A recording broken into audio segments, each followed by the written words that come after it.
To all the participants and the organizers.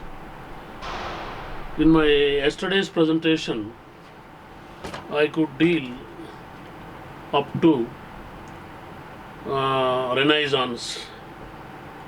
Today, from neoclassical to postmodernism and other various schools of literary theory and criticism that was popular in the last 3 centuries.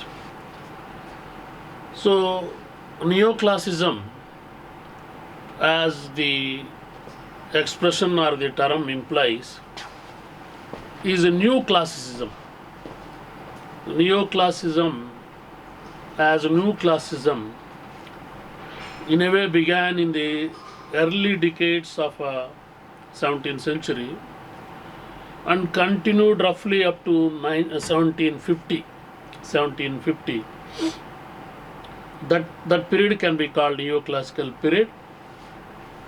It is classical in the sense it has drawn a lot of inspiration and influence from the classical masters, mainly classical Greek masters, ranging from Plato to Longinus. Either in writing poetry or in writing drama, they put certain kind of principles or rules for literary production drawn from these classical masters, specifically Aristotle, Longinus, Horace, and a host of other thinkers and critics. And they set certain models. For example, if somebody wanted to write a poem, there was a model in Greek society. If somebody wanted to write a drama, there was a model in Greek society. Or an epic, there was a model in Greek society. So, assertion of classicism was the basic motto of neoclassical critics. And there are historical reasons into which we cannot go at the moment for emergence of neoclassicism. So, writers ranging from Philip Sidney, Spencer, Shakespeare, Marlowe, and a number of other Elizabethan authors took a lot of liberty in literary expressions. Knowingly or unknowingly, they discarded all the classical principles. For example, Shakespeare did not follow any classical rules laid down by either Aristotle or others, because he was not aware of the fact. He was not aware of the fact that a thinker like Aristotle told that there should not be any mingling of tragic and comic, or tragical aspects and comical aspects. Because Shakespeare based his dramatic expression on the reality which he has observed. In his observation, reality was mingled with both the tragic and comic. That is why he did not care for these classical principles. In a way, he is not aware of them. But he has produced brilliant dramas. Nobody can question, though there were certain voices from the contemporaries of Shakespeare for his insufficient knowledge or lack of knowledge in the classical dramaturgy, and Shakespeare did not care for those kind of arguments. He simply was going on writing dramas. In that process, he discarded all classical principles, three unities, and the mingling of tragic and comic, and the not following the tragic qualities of a tragic hero, and this cathartic principle, and all that he did not bother about, and he wrote dramas in the way he wanted to. So likewise, certain other writers of the period also did not care for the classical principles, because there was a kind of libertine or a liberal atmosphere for literary expression. because of which the authors could experiment with their writing. And we know that the writers went to the extent of creating a kind of atmosphere where the British government or the king or the queen wanted to close down all the drama companies in England, because there was a kind of anarchy, quote and unquote, prevailed at that time. So naturally, they wanted to prescribe certain kind of models to the writers, and the purpose was served by the neoclassical critics like John Dryden and Alexander Pope and Samuel Johnson. Philosophically, they were supported even by writers like Edmund Burke, and all of them suggested, directly or indirectly, there must be a kind of guidance to the writers. The writers must be provided with models, and the writers had no liberty to go beyond those models and produce whatever they wanted to. So, in such a kind of historical situation, the authors wanted to, the thinkers wanted to give certain models, and the immediate models that were available to them were in the Greek and Roman civilizations, and the principles laid down by the earlier thinkers and earlier writers. So, neoclassical writing came onto the scene. So, these neoclassical writers, ranging from Pope to Johnson, they were all creative writers as well as critical thinkers. So that is why they not only provided guidelines for writing, they practiced them. When they wrote a drama, they wrote dramas on the classical lines. When they wrote poetry, they wrote on classical lines. When they wrote epics, even mock epics, they were following the classical principles. So, in that way, neoclassicism once again emphasized on the classical principles to be followed by the classical works. In a way, it is a kind of literary movement inspired by rediscovery of classical works of ancient Greece and Rome that emphasized balance and restraint and order. These are the three important features of any classical writing: the balance, restraint, and order. So, if you have created a character, that character should not go beyond certain kind of levels of emotion, and it should have control on itself.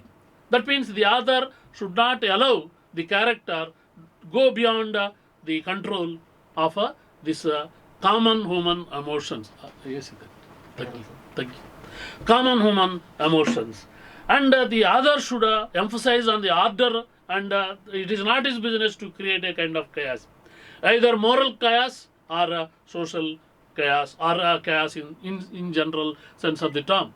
So the writing must be guided by these three important aspects or principles, that is balance, restraint, and order.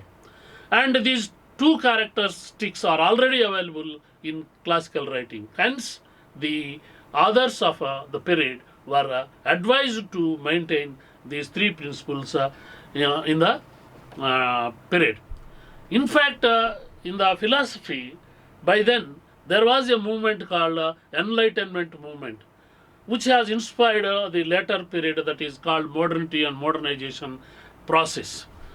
And those philosophers, either in France or in what you call other parts of the world, or Italy, Spain, wherever they might be, they were indirectly influencing the writing process of the period. But eminently, we can identify three writers, neoclassical writers. There are many, but we can identify three of them. They are John Dryden, Samuel Johnson, and Alexander Pope. Here, these writers, for example, Alexander Pope published exactly in 1711 an essay on criticism. And in that, he laid down the neoclassical principles for writing. It is so simple to return to classical models, classical literary styles, and values.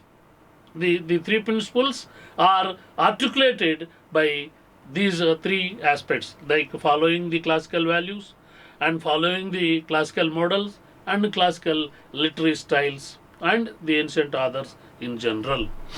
So they wanted to, because of the Enlightenment movement inspiration, they were also following certain kind of rational aspect in their writing.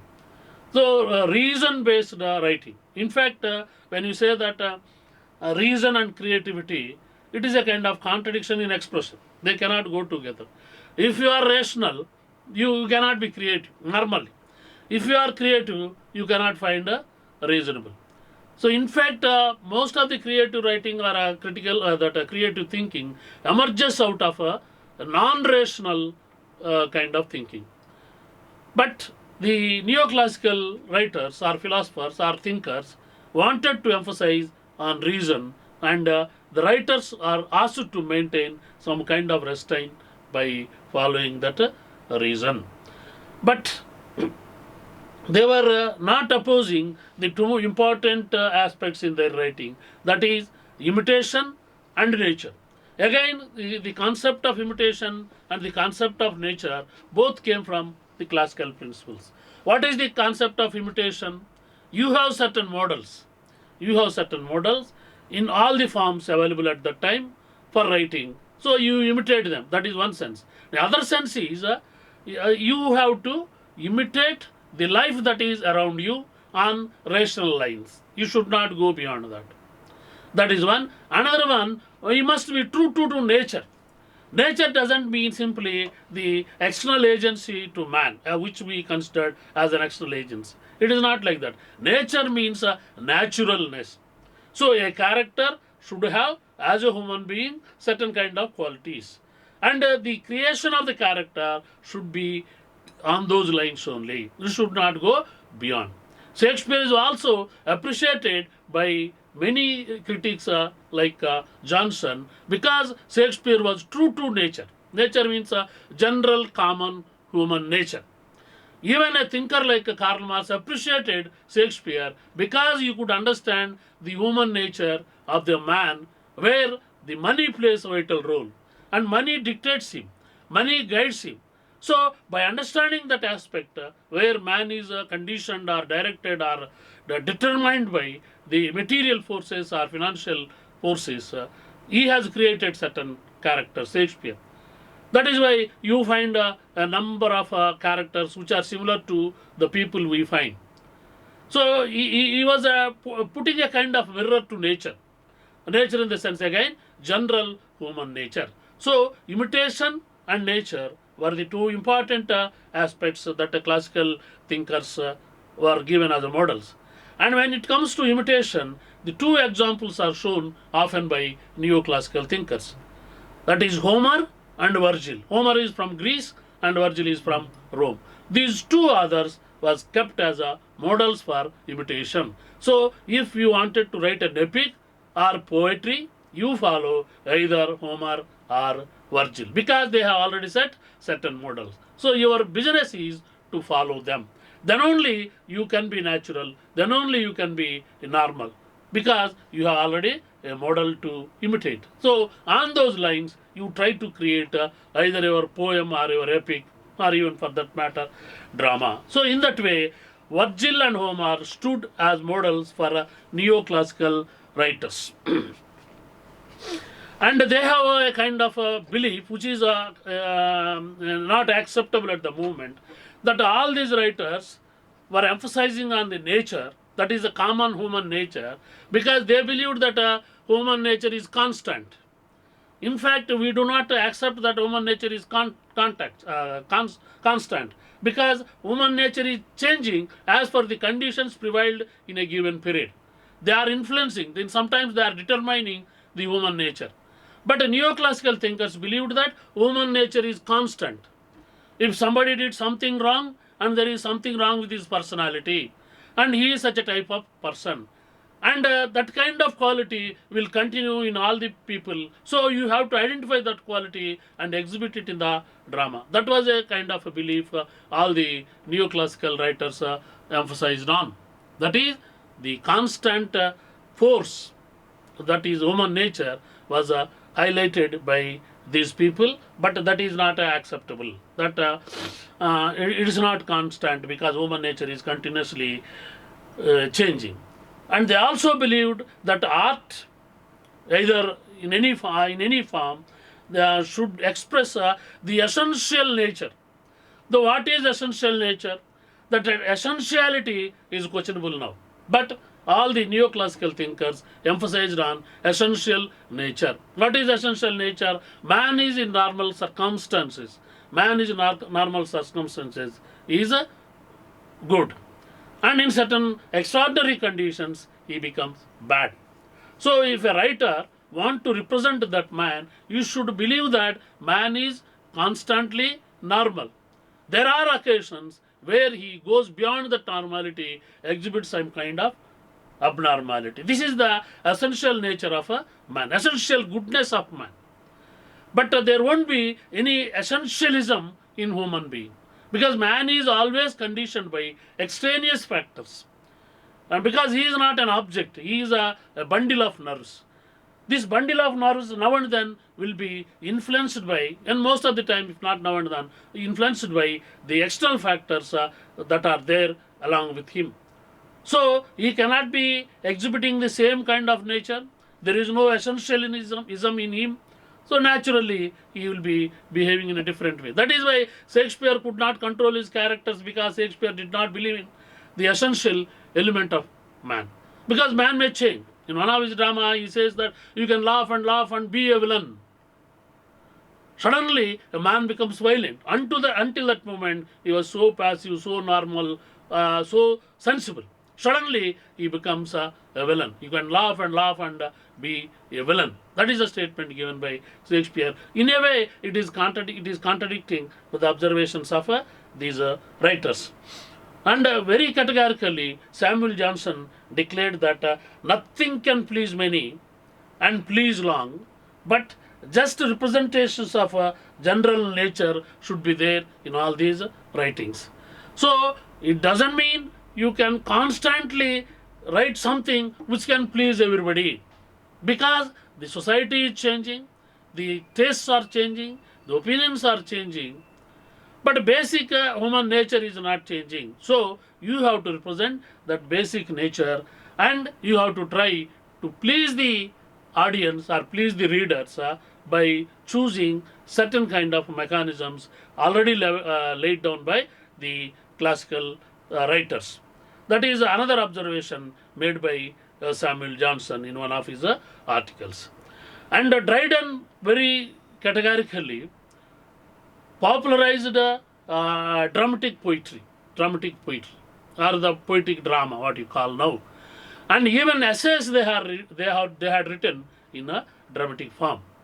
And in his essay on dramatic form, he emphasized on the superiority of ancients, established by the fact that the moderns simply imitate them. The modern writers are the writers of the period, maybe 17th century or early 18th century, have to respect the ancient masters, right? Because they have to accept and respect the superiority of the ancient masters. Then only they can faithfully represent the masters. And also believed the ancient drama is superior to the modern drama, because the ancient masters represented the nature very faithfully in their writing. So any writer should believe in the superiority of the ancient masters.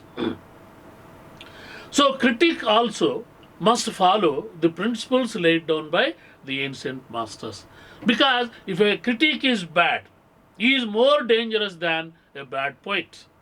If somebody is there, writes poetry which is very bad in its representation, it may not be very much dangerous. But if a critic, even today we believe that a critic is the one who molds the taste, who generates the taste, or who consolidates the taste, or who represent the refined taste. That is why they strongly believed that a critic must be a person with a taste If the critique is not a good one, if he is a bad one, he is more dangerous to literature. This is the very important point highlighted by the neoclassical critics. And they did not, if you go into depth, many classical writers, neoclassical writers, did not write poetry just out of love for poetry, but they wanted to say that they wanted to establish that the classical masters are great writers than the modern writers.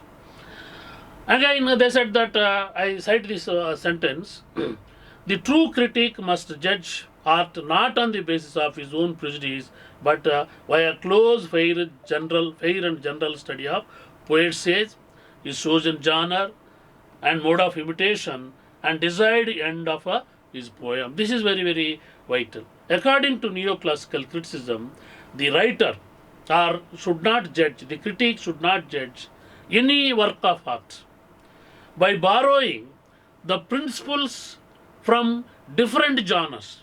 For example, if you want to judge an epic written by a particular author, you should follow the principles that are laid down by the classical masters with regard to epic only. When you try to judge a poem, you should borrow the principles that are developed by the classical masters with regard to poetry only. You should not interchange these ideas. You should not apply the principles laid down for drama in the case of an epic or in the poetry. So, and at the same time, whether the poet is able to handle the genre he has chosen in perfect form as it was laid down by classical masters or not. You have to test it. And again, when the poem begins or the drama begins or an epic begins, you can easily understand that the poet or the dramatist or the poet or the what you call epic writer had some kind of idea to articulate. Whether that writer articulated it properly or not, the critic has to judge it. So ultimately, for everything, the critic has to follow the principles laid down by classical masters. If at all any deviation with regard to these classical principles took place in neoclassicism, we can find it only in Samuel Johnson, a great critic, a great writer, a master writer, and the compiler of the first English dictionary. But he is also known for his anarchic nature and undemocratic spirit. Just for the sake of interest, I will try to cite one example. When he compiled the first English dictionary, which is known as Johnson's Dictionary in English, he defines oats like this: oats is a kind of food grain given to men in Scotland and to horses in England. That is the definition. In fact, oats as a food grain consumed by both people in England and people in Scotland. But he got prejudice towards Scottish people.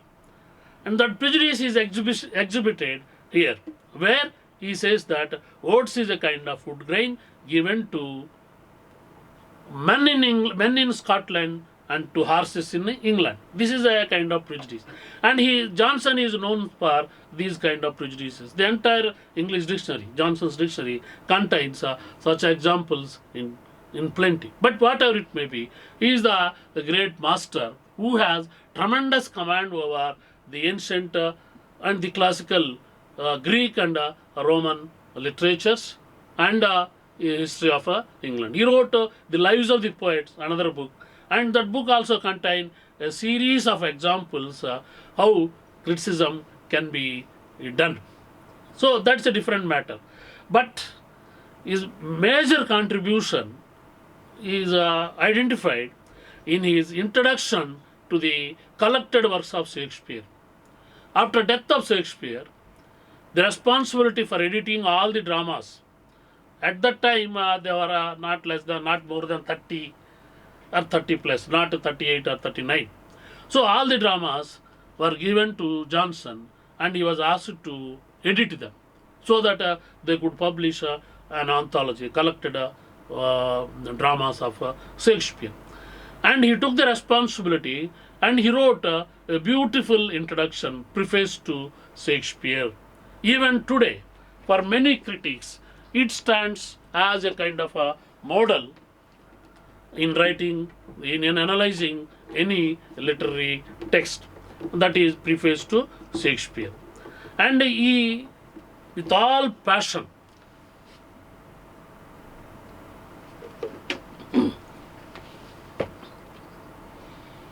he wrote about Shakespeare. He expressed his love towards Shakespeare. Sometimes he even eulogized Shakespeare, but at the same time, he did not lose his balance, this restraint, and his principle of order, even in talking about Shakespeare, whom he loved very much. He wrote in appreciation of Shakespeare wherever there was a possibility, and he also condemned Shakespeare whenever Shakespeare did something wrong according to his estimation. So he maintained some kind of a balance. And he appreciates Shakespeare in the preface for representing the general human nature. General human nature. Most of the time, great literature survives on the principle that the characters represented are identifiable in the society, and they should stand as models but not as types. Type is a character, like our film characters. They create types. There is an evil minded fellow who is called a villain. There is a good natured fellow who is called a hero. In between, there is a woman character who is a heroine, and maybe a comedian. The four are types. They do not have flesh and blood. They won't respond to the situations. They are constant in their expression of nature. And they are types, they are not characters. A character is charged with emotions. And Shakespeare was able to create such a characters which are very true to human nature. When there is a pain, you talk about it. When there is a pleasure, you enjoy it. So you cannot create a character which has no flesh and blood, which is not responding as a human being in a given situation, right? Shakespearean characters, as a lover, the character goes to extreme. He exhibits his love. That is the human nature. And when there is a pain, he suffers a lot. So he asserts a lot and he suffers a lot and he challenges the contest which demand, and he undergoes pain and he enjoys pleasure. That is a general human tendency. So all the characters of Shakespeare, or at least to a large extent, you find Shakespeare representing that general human nature. This is the neoclassical perception of literature. But nowadays, our perception is different.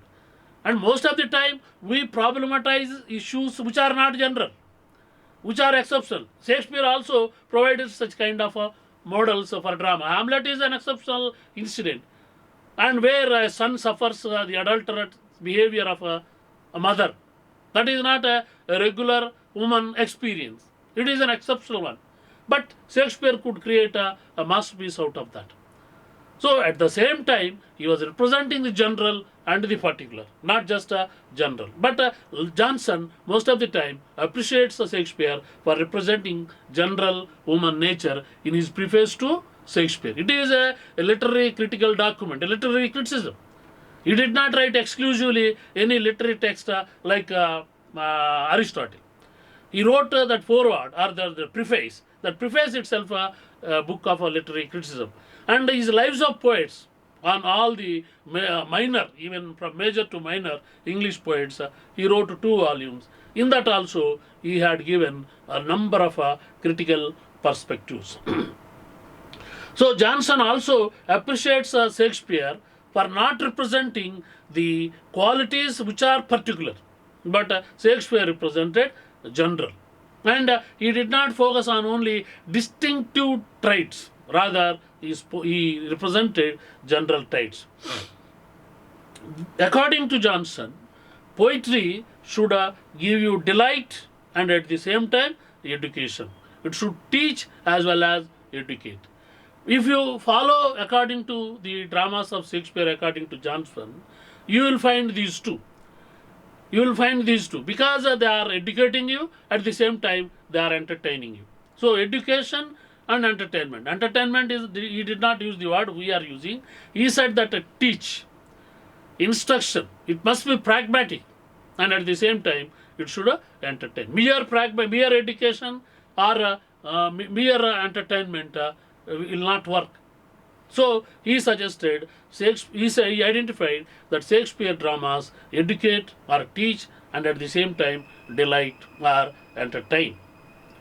But he took an objection to Shakespeare because Shakespeare did not follow three unities. Unity of time, unity of place, and unity of action, Shakespeare did not follow. And these are the three unities which are very much emphasized by, as we have seen yesterday, Aristotle. And just imagine if Shakespeare had followed these three unities as they are laid down by Aristotle, Shakespeare would not have been a great writer in my view. Because the deliberate violation of these three unities made Shakespeare as one of the master writers in English literature. In contemporary drama and contemporary films, you find these three unities are violated like anything. Because if you have this kind of guideline where you should follow these three unities, you cannot be creative in your handling of the plot. Hence, these three unities, for example, you say that the unity of action must be there. Up to that moment, you are involved very seriously in an incident. But suddenly, in the same context, you have encountered a kind of comical situation, a comical event, which makes you to laugh, if not to laugh, at least to enjoy that pleasure provided by that event. You cannot be stiff. You cannot keep quiet. You cannot maintain that kind of sorrowfulness. You should come out of it and experience it, and if possible, go back to that. You cannot condition the individual. So why should you try to condition a character in the name of that unity of emotion or place or of action? Our characters frequently, particularly in films, they appear at the moment in India, and the next moment you see them in England or in Amsterdam or somewhere. So the shifting of places is quite common nowadays. So you cannot stick to these kind of unities. But we are violating them at the moment because we felt that they are absurd. But Shakespeare himself, 500 years ago, almost 5 centuries ago, identified the absurd aspect of the three unities. That is why he discarded them. He did not discard, he was not aware of that. That is the fact. So, whatever it may be, later what happened, classical masters or neoclassical critics like Johnson found fault with Shakespeare for not following the dramas. And the objection of Johnson is that Shakespeare did not follow the three unities. And again, Shakespeare, when it comes to comedy, he is not satirical and he is not creative. His comedy is not satire, that is what he says. There is a difference between comedy and satire. Satire, as we know, intends some kind of criticism on the individual and provides an opportunity to rectify it. Whereas comedy, like the movies, you ask the character to look at that side and you kick him on his back and he falls down and fun and laughter is generated, people laugh it. That is not a comedy, that is not a satire. You are simply making or generating some kind of fun and laughter even by crude means. Satire is not like that. Satire makes an attempt to criticize somebody by identifying the fault and generating humor, and at the same time it provides an opportunity to criticize, like the cartoons, like the cartoons or like the jokes. So it intends a kind of criticism so that the individual can rectify. But according to Johnson, Shakespeare did not involve satire, rather he involved comedy. Because of that, it was not creative. And I don't believe Johnson was right in that. But That is the observation where he categorically declared that Shakespearean comedy is not satiric, hence it is not creative. And again, Johnson had an objection with regard to drama, the dramas of Shakespeare, because Shakespearean dramas are more of imagination rather than pure reason. I told you already that if the writer moves on rational lines, he cannot create anything appreciable, or he cannot create anything which is imaginative, which is very, very essential for a literary text. But here, very interestingly, Johnson is finding fault Shakespeare for being more imaginative than rational. If you are rational, it cannot be imaginative. If you are imaginative, it cannot be rational. Now we are in a time where we are talking about the magical and the real, the fiction and the fact. We are referring about faction, where you find the mingling of the fact and fiction. In such a kind of situation, we don't subscribe to the idea of Johnson, where he said that Shakespeare is more imaginative than depending on reason. That is why he found fault with Shakespeare. But one important observation Johnson made with regard to the function of a critic is very, very vital, and it is valid even now. He was talking about the critics of Shakespeare, the critics of Shakespeare who were criticizing Shakespeare after his death. They might have appreciated or they might have kept when Shakespeare was alive. According to Johnson, a critic should not criticize the author when the author is not alive, when the author is dead. You have to criticize the author when the author is alive. When the author is dead, you should talk about the better performance of the author. What is the fun of criticizing somebody who is not there? There is no possibility for correction. If you have criticized Shakespeare when Shakespeare was alive, Shakespeare would have corrected his errors in writing dramas. Now Shakespeare is not there. Then if you criticize him, what is the benefit you are getting? No use. That is why he evolved a general paradigm or a rule for a critic. You criticize the worst performance of an author when the author is alive. You talk about his better performance when he is not there. That is a very, very valid principle which was laid down by Johnson in his preface to Shakespeare. Just give.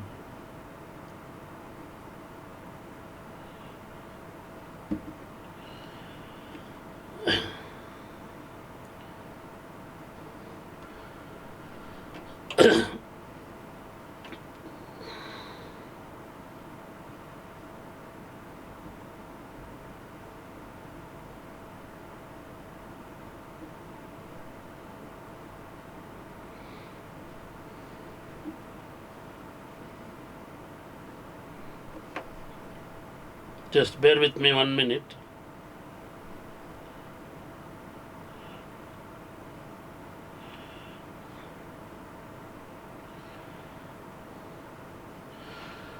Right, 1 minute.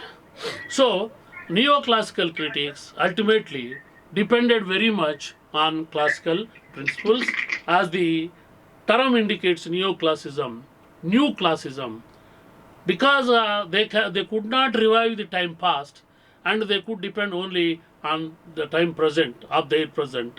They could reframe the classical principles in literary theory and literary criticism and apply them to the writers and give them as models for the upcoming writers also. In that way, neoclassicism was nothing but a redefinition of classical principles and following the same models as they were set by the classical Roman and Greek masters. So after 1750, there was a shift because of the industrialization, because of the emergence of new monetary relations, because of the transformation in social structures, and a radical uprooting of the feudal structures, and the emergence of, in its embryonic form, the capitalist social structure, the society at large changed. In the changed scenario, people have identified, rather writers have identified, a new kind of ideas that were imminent in the period, that were essential in the period. And this industrialization, particularly in European society, shattered the very idea of a human. And man was becoming a kind of machine. He was going to transform himself into a kind of a machine, this industrialization process. Particularly, the European industrialization resulted in the mechanization of the society, human beings behaving like machines, not as we sense today, but even when compared to the people of 16th century and earlier centuries, with that of 17th and 18th century particularly, they could find a sea change in environment, in the ideology, and the emergence of factories and a mechanical production, all that created a kind of disturbance in the human psyche.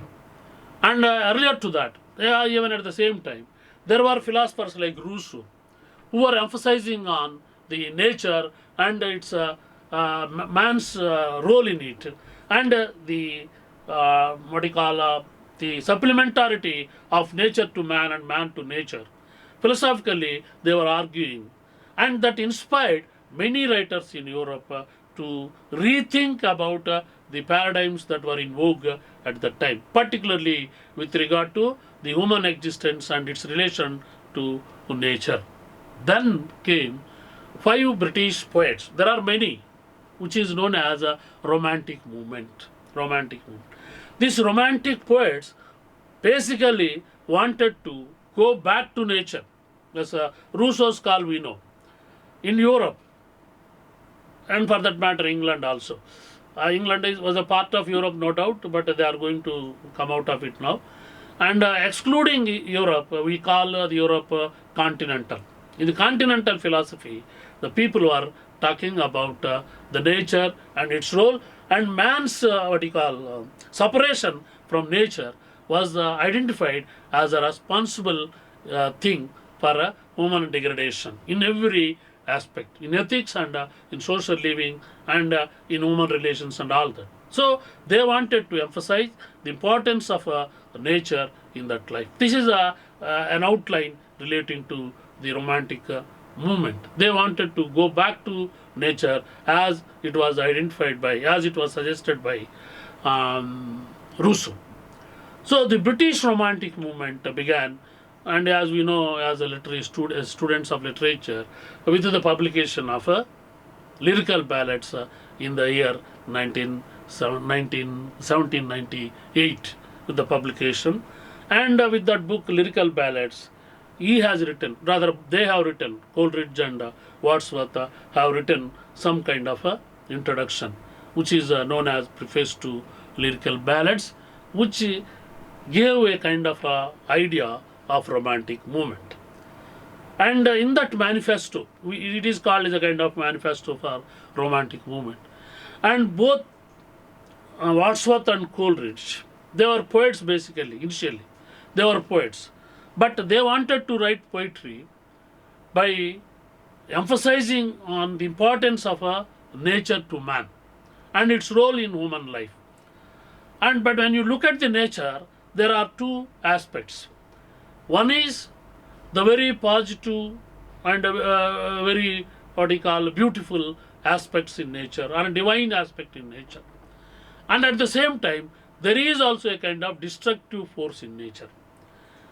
And the destructive force is not considered as a destructive force, it is considered as a kind of supernatural force in nature. So both Wordsworth and Coleridge decided to travel in two roads, on two roads with the same destination in mind. One is Wordsworth wanted to speak about the divine principle in nature, and Coleridge wanted to speak about the supernatural aspect in nature. And for that purpose, they have published, with that purpose in mind, they have published that book of poems and the introduction. Later also they have written on the same lines. If you follow the poetry of Wordsworth, you find all the time he was trying to identify some kind of a divine principle in nature, or divinity, worshipping the divinity in nature was the motive of Wordsworth. And again, identifying the supernatural in the nature was the idea of Coleridge. So they wrote poetry accordingly. One identifying with the divinity and another one identifying with the supernatural. So their poetry stands as a testimony for these kinds of positions they have taken with regard to nature.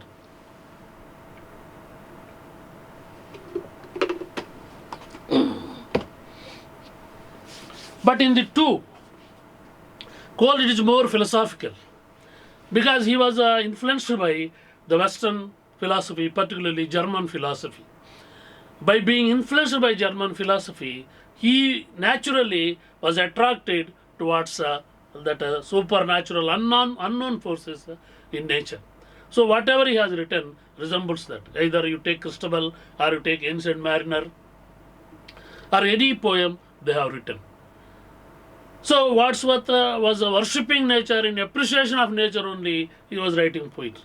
In my view, when you read the poetry of these two people, these two writers, I appreciate personally Coleridge, because you find a lot of dryness in the poetry of Wordsworth, though there is a lot of appreciation, a kind of realization of nature. That is why Bertrand Russell, quite interestingly, in his autobiography, gave a statement. I always remember worst poetry I read. That is why I still remember Wordsworth. This is the most derogatory statement given by Bertrand Russell, the great philosopher, a mathematician, in his autobiography. So that's a part. He is considered to be a great poet who was instrumental in bringing romantic movement in European continent, at least in England. So accordingly, he wrote poetry.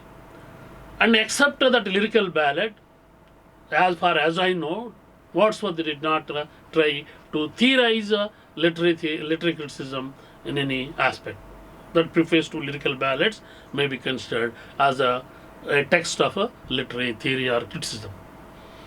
Whereas Coleridge has published that popular text, Literaria Biographia, and he deliberated various aspects with regard to writing poetry. And he was a kind of addict, quote unquote, a kind of addict to opium. And he was writing poems under the influence of opium also. Coleridge was criticized for that. That's a different matter. But in Literaria Biographia, he has identified certain aspects which are different from which are making poet different from the normal human being. See, and for that he divided imagination into two categories. One is primary and secondary. This is, as a student of literature, I don't discuss much. You know it. What is primary imagination? Primary imagination is imagination that is endowed with every human individual. That is primary. You can imagine things. But in addition to that, according to Coleridge, poet has an imagination which is a secondary imagination. According to Coleridge, everyone cannot become a poet. As we assume today, anybody can become a poet. That is our perception. But Coleridge felt that those who are endowed with a secondary imagination only could become poets. So he divided imagination into two categories, and poets are having this second faculty of imagination, which is called secondary imagination. In addition to that, that secondary imagination itself is not enough for a poet to write a poem. So you should also have a concept called fancy, again related to imagination. And it is the ability of the poet, that is a mechanical ability of the poet, who can transform that imagination into a poem. This mechanical ability is essential for Coleridge in writing a poem. So he emphasized on that. But basically, Wordsworth and Coleridge argued that a poet should a poet should appreciate nature and worship nature. He can find solace only in nature. You should be one with nature. You should not develop a kind of dichotomy between him and nature. You should not become outsider to nature and try to dominate it. That is the consequences we are facing. This corona, COVID and all that are because of we have developed a concept between nature and us. Nature became other to us. We are the subject and nature is the other. That is the object. We are trying to establish our domination on nature, and nature is paying back, and we are at the receiving end at the moment. And this argument has a different connotations, and I cannot speak about it. But they emphasized on that. The best example is can be given from the Ancient Mariner. What happens in the Ancient Mariner? I just briefly explain. Now, with that, I close this aspect. I explain. In the Ancient Mariner, the mariners are on the ship. They are traveling, and one day, a bird called albatross comes to the boat and it lands it on the mast or somewhere. They drop some grains. It eats and goes. And next day also it comes. The albatross, the bird comes. The sea bird comes. Next day also it comes. And again they drop. A few days continue like that. They continue like that, and it continues like that. It is coming and they are offering certain kind of grains, and it was eating. But one day one mischievous fellow among the mariners kills it. Now what happened according to Coleridge? By coming continuously to them, it has established a kind of relation with them as a guest. So now there is a relation which is in human society we accept between guest and host. They are the host, and it is the guest. So there is a relation established host and guest. By killing it, that principle has been broken, which was not tolerated by nature. The moment the bird was killed, and there was a lot of pain inflicted on their psyches and their bodies by the nature. So nature won't tolerate any kind of violation which is natural. So in that way he developed that poem. So whatever it may be, he emphasized on the importance of nature. Later Shelley, Byron, Keats, these three young men wrote brilliant poetry, and much greater poetry than the poetry of Wordsworth. It is a personal opinion only. So whatever it may be, they have produced. In a way, poets like Shelley captured the real romantic spirit. In one of his poems, he says, "Away, away from men and towns to the wood and downs," he says. He was preaching by standing amidst the Industrial Revolution that we should go, that women should go from the industrial areas to the woods and forests, so that they could find some kind of a solace. So in that way, they tried to write poetry. Not only that, they challenged Shelley's defense of poesy, challenged the Platonic argument that there is no space for poets in my republic. That was the statement given by Plato. And here, in his defense of poesy, Shelley argued that poets are the unacknowledged legislators. Such a bold statement given by Shelley in his 20s, which was not imaginable at that age. So these three contributed a lot to the consolidation and the continuation of a romantic movement and its philosophy and its ideas with regard to literature. So again, if you take the history of any literature, at one point of time, it goes to a kind of peak, and later it comes down. The balance is established. When the romantic movement reached to its zenith, The next movement is Victorianism. Victorianism, as students of literature, we know that in a way it is a rule bound idea and ideology. Rule bound idea and ideology. In a way, the rule boundedness is always obstacle to literary production. Literary production. Because Queen Victoria wanted to purify, quote unquote, the British society. So they were talking about everything in certain kind of principles and rules. In general English, we use an expression: if you want to criticize somebody, don't behave like a Victorian.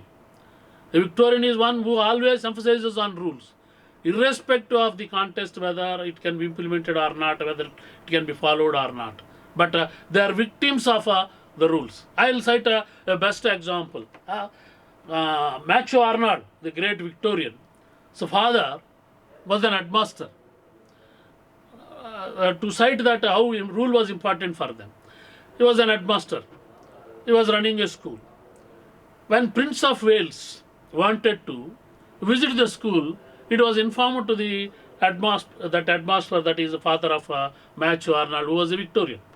And maybe Edwin Arnold, I forget name. So he was informed that the Prince of Wales would be visiting the next week the school. Immediately, the headmaster, that is Edwin Arnold, wrote a letter to the Prince of Wales asking not to visit his school since he is not permitting him to visit the school. So the prince wanted to visit the school. The headmaster did not permit. Imagine our situation at the moment. So he wrote that he was not permitted. And immediately explanation was sought. Then Edwin Arnold explained him. Until today, he said, I am the prince in this campus, in this premises. Now if you come tomorrow, I will be following you or behind you, listening whatever you say. And I am wielding lot of respect among my students now. The moment you go, they understand that I am not the boss and you are the boss, and they may not care for that.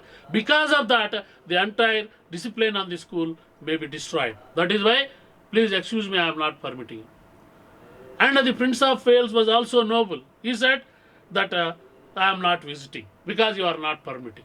See how democratic people were at that time. Imagine such a kind of contest at the moment. And it has nothing to do with the discussion we are having. So it is a kind of principle. The prince was bounded, the prince was yielded to the rules. Likewise, the headmaster. And that was a kind of Victorian morality. Though we use it in a derogatory sense now, it has its own validity. So Victorian literature emphasized on the rules, and among them, the towering personality in Victorian criticism is Matthew Arnold. And he considered literature is criticism of life. That is a very beautiful sentence. Criticism of life. It says how you should be and how you should not be. It guides you. Literature guides you. That is why he called it is a criticism of life. Because the Victorians wanted to rectify the problems in the society. So, by that principle only, whatever he had written, he had written. He had written with that principle of criticism of life. So, either a poem or a literary text or a critical text. But in the use of poetry, he very categorically announced that a poet has a great role in the society. Poetry has a great role in the society. Because if you take the literary history very closely, by 19th century itself, there were criticisms leveled against the poetry. What is the meaning of a poetry? Whether poetry can give anything. And then he justified the existence of the poetry, the need of poetry, as it was emphasized by the need of atheism by Shelley. He emphasized on the need of poetry. And in his view, poetry is a representation of one generation to the another generation, a handing over of a great culture of one generation to another generation. So the two generations will conflict with each other, and ultimately they produce a new kind of a culture. Otherwise, anarchy will prevail. So this kind of give and take should happen and culture should continue. So in that way, he just rule-bounded philosophy was educated in all the forms, ranging from poetry to other forms. He was talking about that rule-boundedness as a typical Victorian writer. And there may be certain minor voices, but this is the major voice. So in the Western literary criticism, after Victorianism, you can say that it is a modernism, roughly. And we will when it comes to postmodernism, we will talk about that. But in 1920s, immediately after the success of the Russian Revolution, there emerged a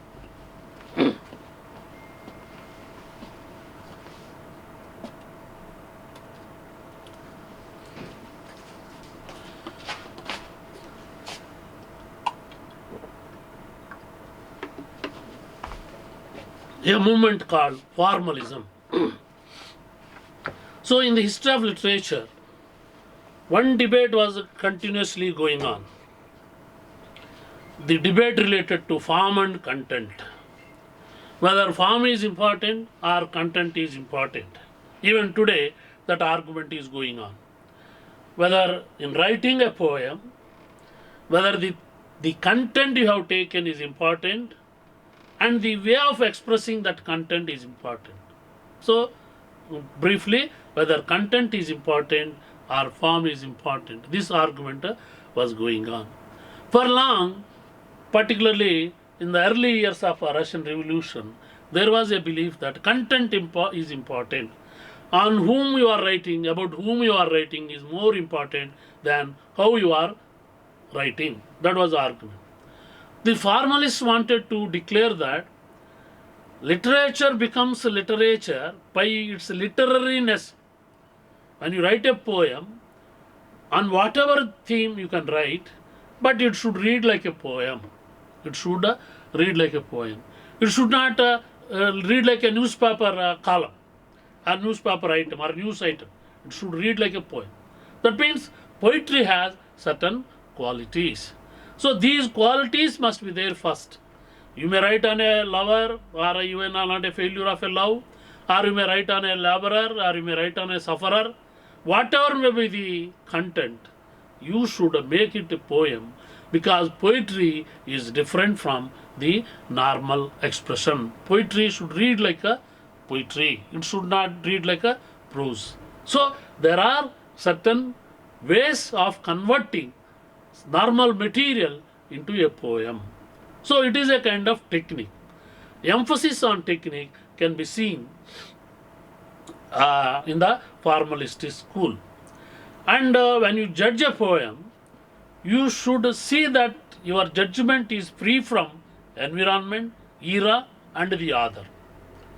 The criteria for judging a poem should not be based on in which place it is written, whether it is written in Telangana or Andhra. That should not be the criteria. You look at the poem. Or whether the atmosphere was conducive to write such a kind of poem. That should also not be the criteria. Or whether he is a communist, he is a leftist, or he is a rightist, or he is a moralist, or he is an anti-moralist, or he is an atheist or theist. These parameters should not come basically in judging a poem. So for the judgment of the poem should be the center, not any other external factor. That is the emphasis that the Russian formalists in 1920s emphasized. In that way, they have transformed it into a kind of critical method of interpretation, evaluation, basing on the inherent features of a text. If you want to say that this is a novel. So when you write a novel, there are certain elements of novel. A novel should have characters, a novel should have situations, novels should have events, novels should have conflicts, and the resolution. So many elements are there in a novel. When it comes to a story should have only one event and a minimum number of characters. It need not be the size that matters there. A short story can be in 200 pages. A novel like Hemingway's Old Man and the Sea can be in only 90 pages. It is not the size that comes in judging whether it is a novel or a novella or short story. The events. The more number of events, that can be naturally called a novella or novel. When only one incident, it is the short story. So like that, the formalistic aspects were emphasized. So when you judge a poem also, you should not depend on the extraneous factors, but you have to depend on inherent features of a poem. What are the qualities of a poem? And according to them, they were emphasizing that we should not emphasize on historical, biographical, or cultural factors in judging a poem. A poem should become a center for the analysis of a poem. In a way, they wanted to take literary criticism to the level of science, which was not possible, in fact, to the level of science. So, in science, what happens? If something is said, it must be proved. It must be proved with the evidence. For example, in science, we say that man descended from apes. When Darwin said man descended from apes, immediately proof was asked, and proof was shown in the fossils. Various places fossils are identified, and the evolution has been shown, and we had no other go except that of accepting that humans evolved from apes. That is why it is called science. Earlier to Darwin, there was in 3rd century BC itself a philosopher by name Anaximandros. Anaximandros said that man descended from animals. Animal are the species in the sea, maybe fish.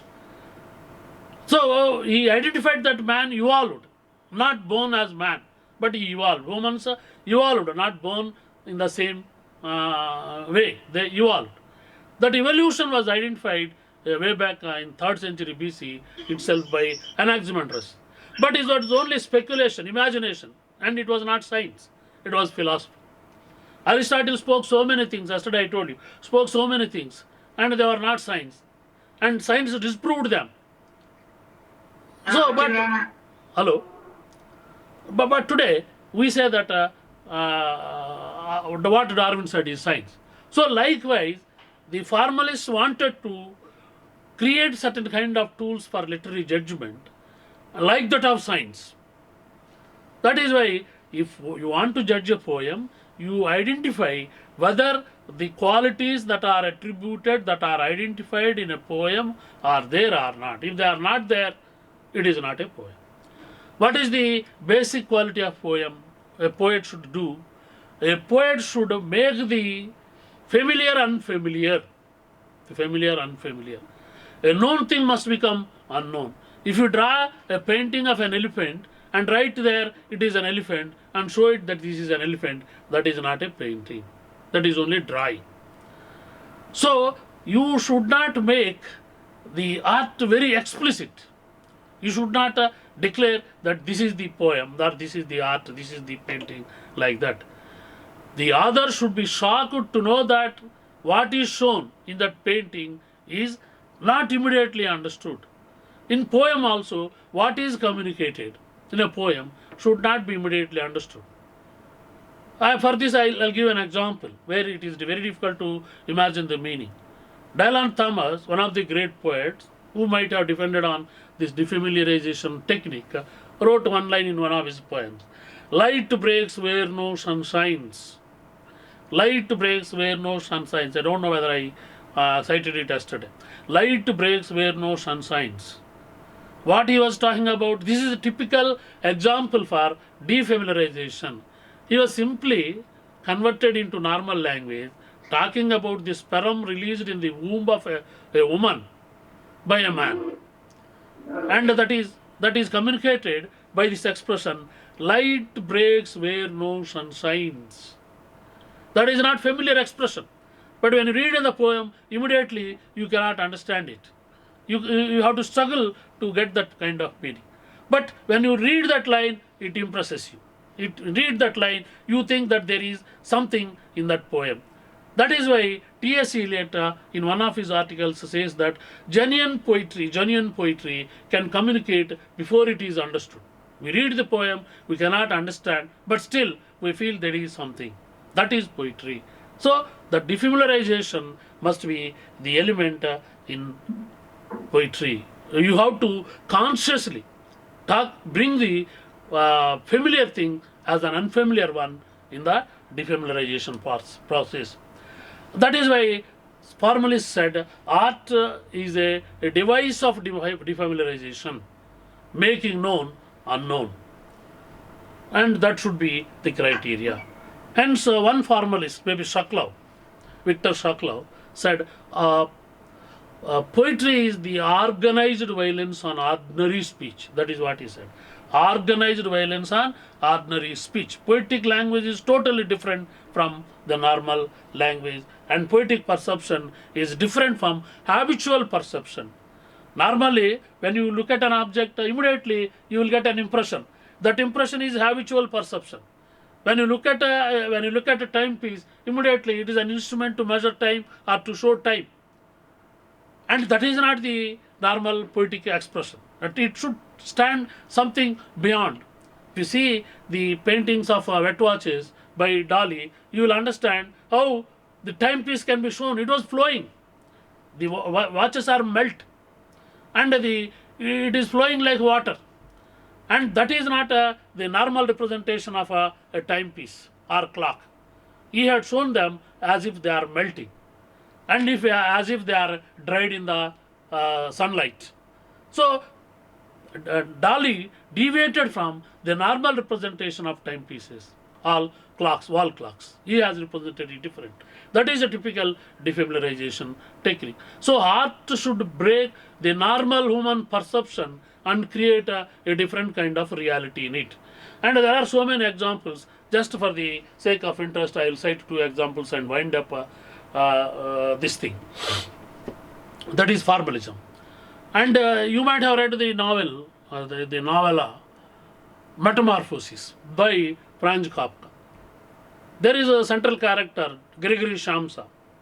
He is an insurance agent like person, and one day he goes to his job and he struggles a lot in doing some kind of business, but ultimately in the night he reaches home and sleeps on a bed. And he wakes in the morning not as Gregory Shamsa but as an insect. So the story that begins with the Gregory Shamsa of an individual moves towards an insect, and the entire story runs from the perspective of that insect.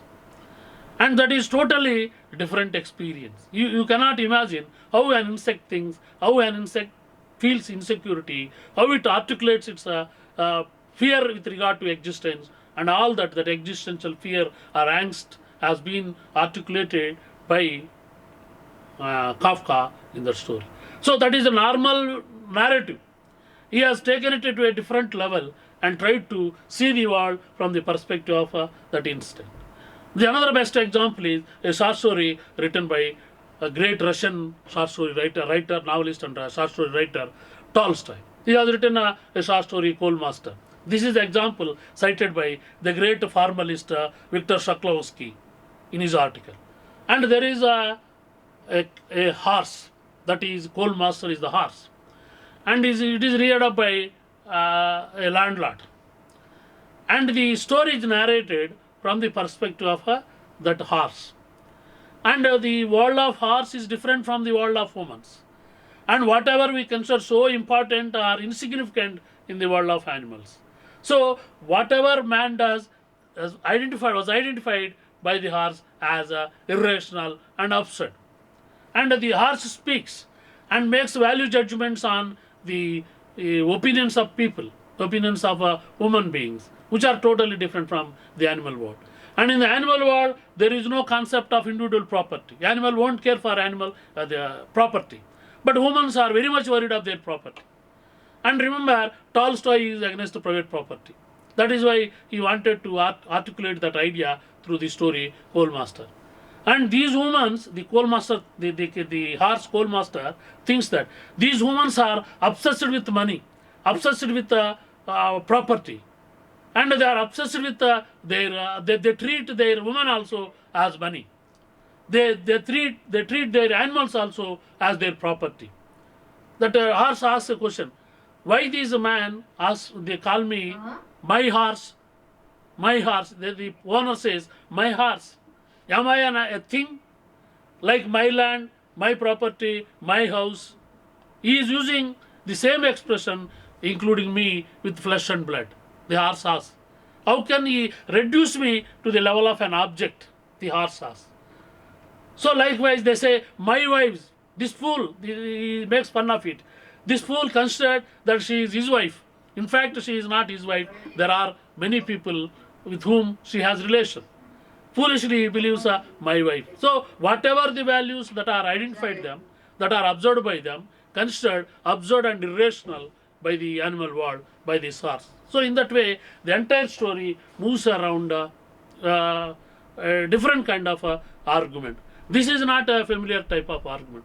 So defamiliarization aims at taking normal things which are taken as habitual perceptions, transform them radically, and by inflicting an extraordinary violence on ordinary language, they create a kind of poem. So a poem should be written like that, by inflicting violence on ordinary speech. So form is essential. It is not what you say which is important, but how you are saying is important. In that way, formalism, when things went to a kind of extreme level where emphasis was laid down only on form, the formalists were bringing it back by radically developing a kind of counter argument by the emphasis on form. In that way, formalists have generated a lot of things. Now it is already 3:20, and I'll take not much time because I have to give some time for questions also. So I just at random, in a cursory way, I try to wind up my presentation. Now we have, after formalism, exactly in 1920s, in England, T.S. Eliot is known as a critic poet and poet critic, both. In a way, he tried to justify his poetry, and he wrote a criticism in support of his poetic experimentations. But the important critical contribution comes from T.S. Eliot with his test tradition and individual talent. Because, as we know, he declared that he is a royalist in politics. He said, I am a royalist in politics, a Roman Catholic in religion, and classist in literature. These three are, in a way, totally against the modernist spirit. But still, he is called a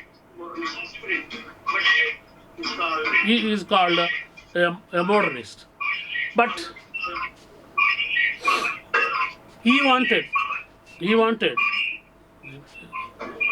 అక్కడ మాల్యాద్రి గారు mute చేసుకోండి sir. Sir check చేస్తున్నాం ఇది ఆగిపోయింది పెట్టేసి. All right. So he wanted to show the relation between poet and the literary traditions, poet and the literary tradition. So he wanted to emphasize a poet is born in a tradition. He cannot disinherit tradition. By disinheriting tradition, he cannot be a great poet. Because without inheriting Shakespeare, by your literary potential, you cannot be a great poet. You cannot disown Shakespeare and say something totally different from that spirit of the tradition that has been established by great writers. So a writer is constantly should be in struggle with the tradition. He should take something out of the tradition, generate something by himself, and by amalgamation of these two, a poet can become a great poet. So a poet should have a personality of his own in a sense, but at the same time his personality should be influenced or should be undergone by the great tradition established by the canonical writers. But that struggle must the poet has to undergo. So in that way he rewrites the tradition in a different fashion. That is why later Harold Bloom, who has published the book Anxiety of Influence, in a similar line, though there is a difference, in somewhat similar line, he devised a kind of method which is called revisionism. So every writing is a writing of another writing. But in the process of another writing, you are not contradicting, but inheriting something from that writer and adding something of your own. In a way, you are infusing both and creating a new thing. So a great writer always doesn't disinherit the tradition, rather he inherits it and struggles with that and contributes his own, and out of that he will become a great poet. So disowning tradition cannot make a great writer. So your individual talent must be supplemented with the talent that has already been established by a great tradition. So when you take, according to T.S. Eliot, the Western tradition, you find it in Dante, you find it in Shakespeare, you find it in other romantic poets. So every generation has created a kind of a traditional ideology or idea with regard to literature, and your literature should be in competition with that, and in a kind of fight with that, and you struggle with that, and you have to come out of that. Then only great poets are born. By disinheriting totally the tradition, one cannot exhibit individual talent. He tried to argue like that, and there are many things in his observation of tradition and individual talent and all that. And I'll put an end to T.S. Eliot there. Later we have Marxist literary criticism, but if I speak much about it, I would be minimizing the importance.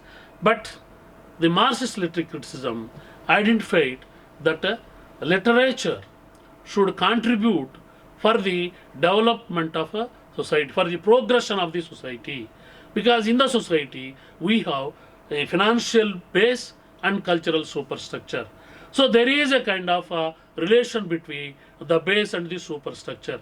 The superstructure will influencing the base, and base will be influencing the superstructure. There is a kind of conflict, and writer has to study this conflict that is taking place in the society, and he has to voice out that kind of conflict, and ultimately whatever he writes must be in the spirit of furthering the cause of the society.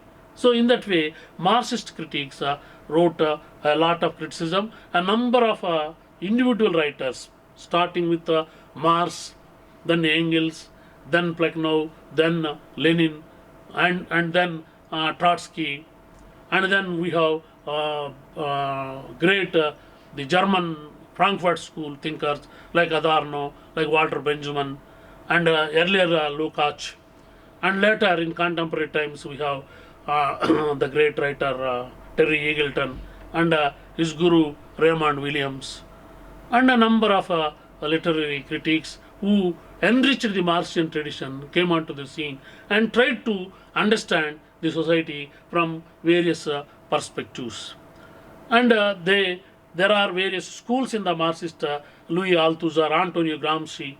I have all of them, but I am unable to deal with them today. And then we have existential movement, where the existence precedes essence became, I am simplifying here, became important precepts for the production of literature, or as a parameter for literary theory. Before you are born, your essence is there. So you are born in a society where certain models are already set.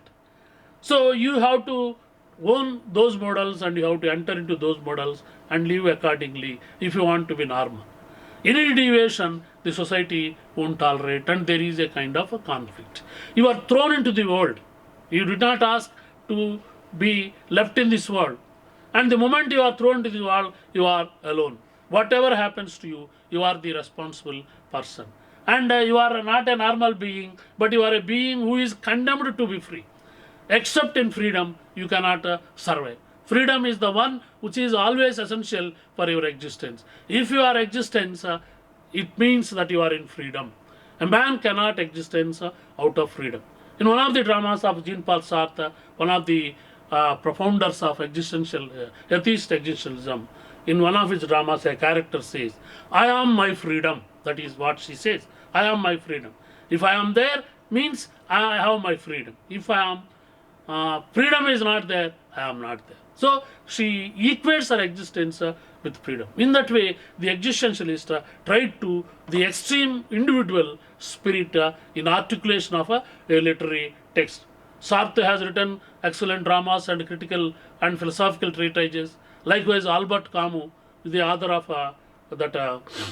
great novels like Plague and Outsider, and a number of philosophical documents and Revolution, Rebellion, and others. And in all of them, he tried to theorize the absurd aspect in human life. Men are born in a society where they are not the dictators of their life.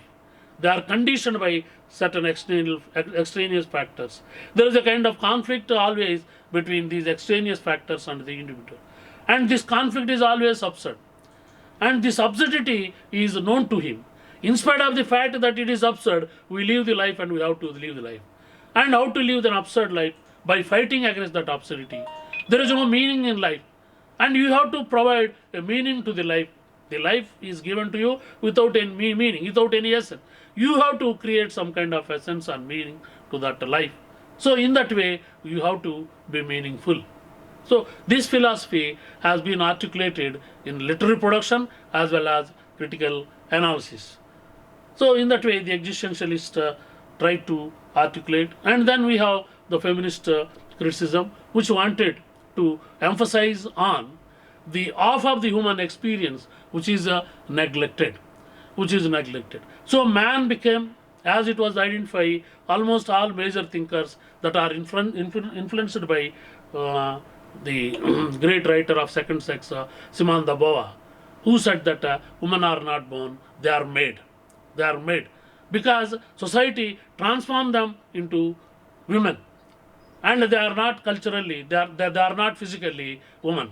They are made because the gendered social structure transformed them into women, a submissive being, and because of that, they are unable to articulate. And earlier we have Virginia Woolf and all others who argued that woman has not been given any space for the literary production, and there is no room of her own. That is what she challenges in a room of one's own, Virginia Woolf.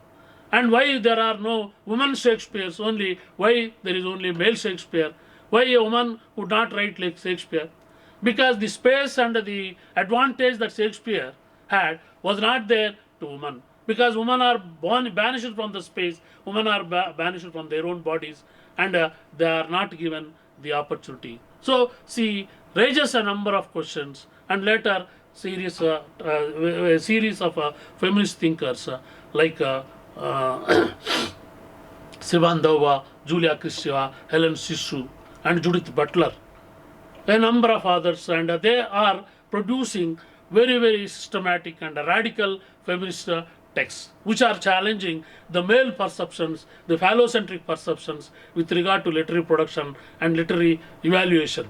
And they are going to the extent of gender is like dress. Gender is like dress. Today I am a male, and I can be female also, and I can be the homo also, I can be lesbian also. It is your choice. You can transform yourself. Like you are wearing a dress, you can wear the gender also. So they reduced the gender, the role of the gender, to such a level. And that is a positive thing, because there is no static nature, and human nature is changing.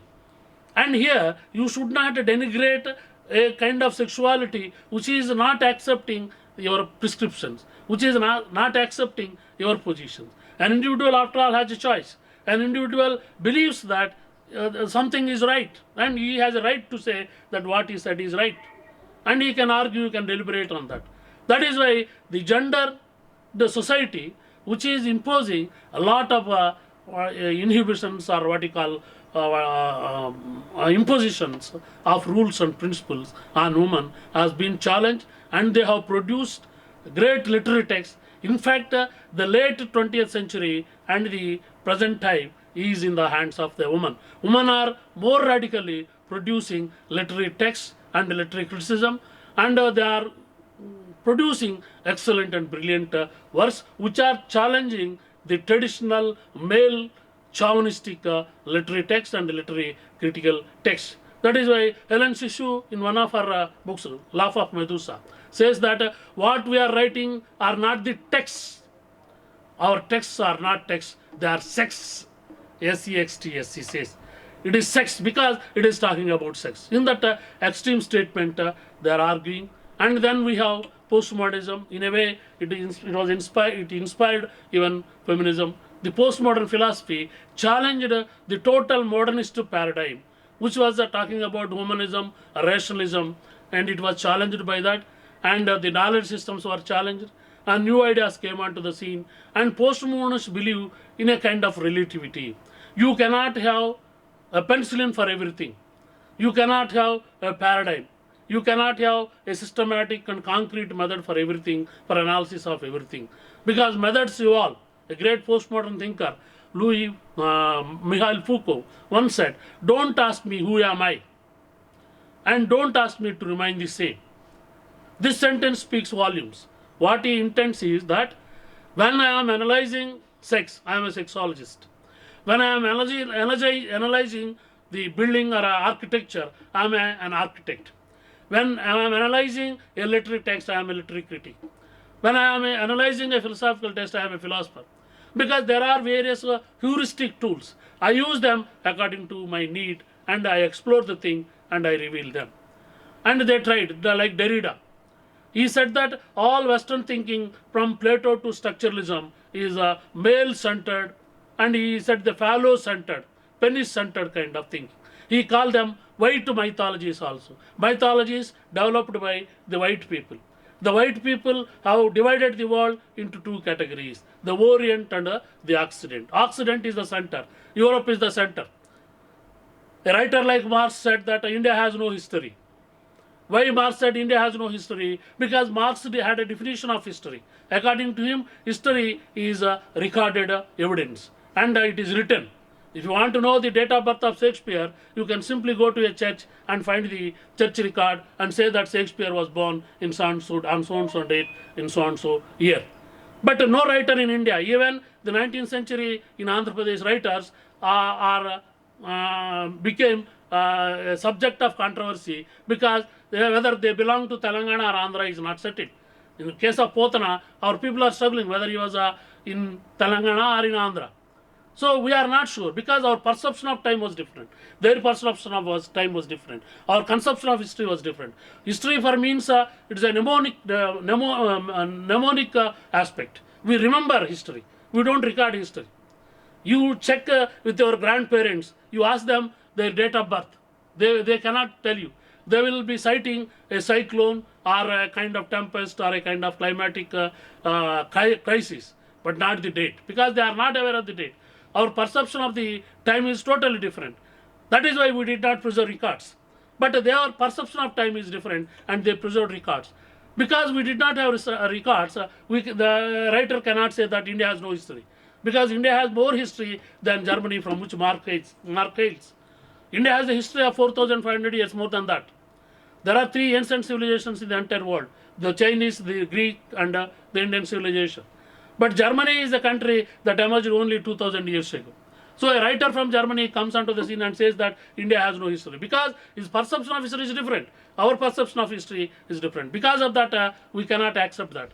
Likewise, many British writers said that the entire literature that is produced in India can be kept in only one rack of British Museum, which is not correct. We have excellent literature, classical and modern literature. And who is the father of English poetry? They say, when you ask Englishman, they say Chaucer is the father of English poetry. When was Chaucer? Around 11th or 12th centuries. Before that, there was no significant poet. But at that time, we have major poets even in regional languages like Nannaya and others. So that is why these Western perceptions were challenged by postmodernism and then post-colonialism. And we are talking about the post-colonial literature at the moment, which are asserted by the native writers, which are challenged by the native writers, by the literary production, and accordingly they are producing brilliant texts in post-colonialism also. You take the text written by Frantz Fanon, The Wretched of the Earth, or The White Skin and Black Mass, and The Decolonizing Mind by Googie, and Empire Writes Back by a host of others. So there are so many writers who challenged the Western perceptions.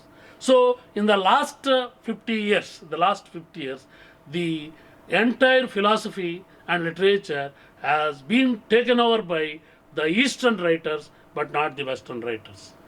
The Western writers would rule the roost for the last 20 centuries or 2500 years or even more than that.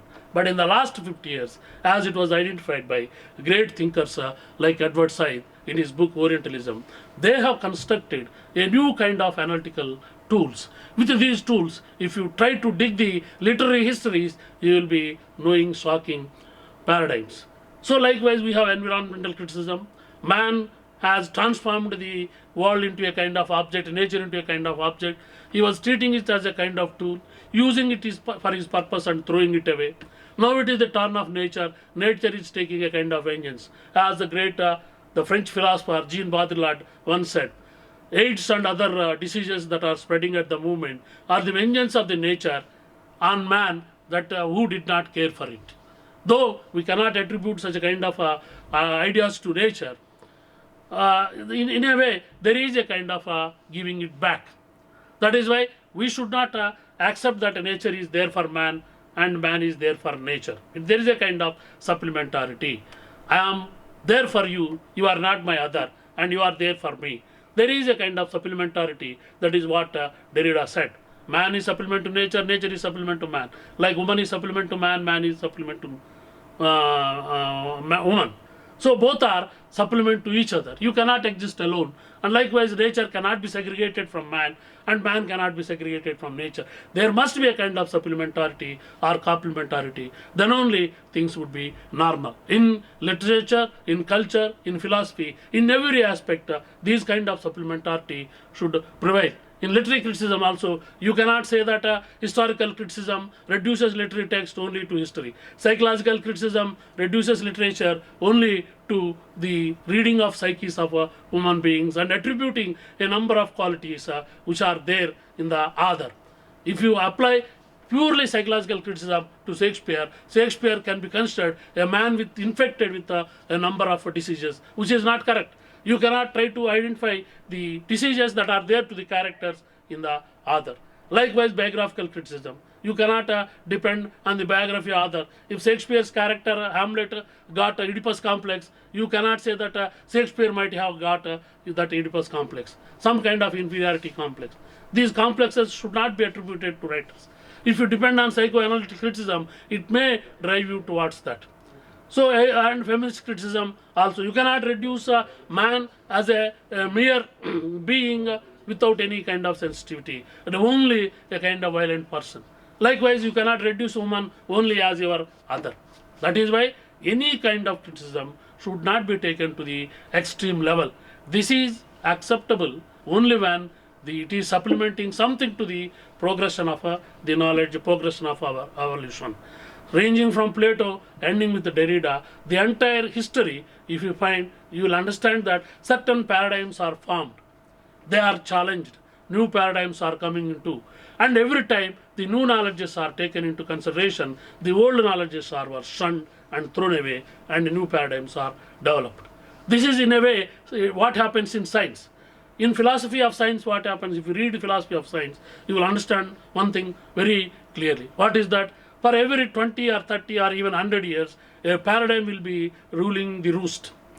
A number of years we believed that the entire universe is operating on the absolute laws. If a law is said, that is true everywhere. And that absolute law was continued up to Newton. Newton also identified the universe is operating only on absolute laws. Laws are absolute. But Newton challenged them. What happened? Newton said, there are no absolute laws in nature, they are only relative. So when I am like this chair is right to me. When I change my direction, the same chair, without changing its position, it will become left to me. So when I give a statement that the chair is right to me, it is partially correct, it is not absolute. So nature is also like that. It is operating on absolute, not on absolute laws, but on relative laws. Every law is relative. Likewise, every paradigm in literary theory is relative. There is no complete and holistic approach for understanding a literary text. A literary text can be interpreted from various levels by incorporating all these theories. Then only you will have something like quote unquote holistic meaning to a text. That is why when you operate in literary criticism, you should not focus yourself only on one paradigm. There are various paradigms. And when things are changing, we believe that crows are black in color. We believe it. But one day, suddenly we encounter a white crow. Then you have to change your definition. You have to accept that crows are black and white in color. And the third day, we find a blue crow. Then we have to say crows are multicolored. So we have to change our paradigms, we have to change our perceptions of reality. Then only the true democratic spirit will survive. We are talking about textual democracy. At the moment, we are talking about textual democracy. So the literary theories will provide you to democratize literature and read literature from multiple perspectives, from which there is a possibility to understand the text the better. So with this, I'll conclude. I thank the organizers for providing me this opportunity to share my thoughts with you in these 2 days. Now, if you feel like asking questions, and I'll try to respond to them. If there is no, you don't have next class. Thank you very much.